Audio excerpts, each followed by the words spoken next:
Quite a bit of devastation. Sad, isn't it? Yep. Take care.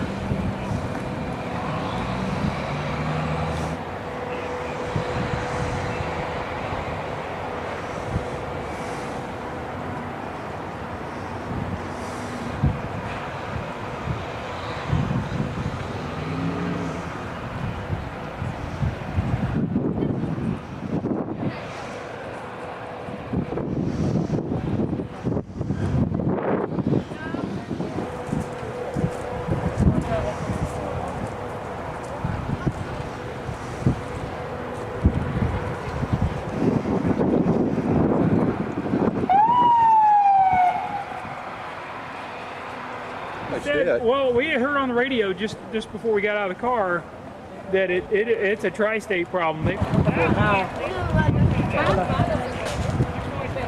hope that guy stays there all night.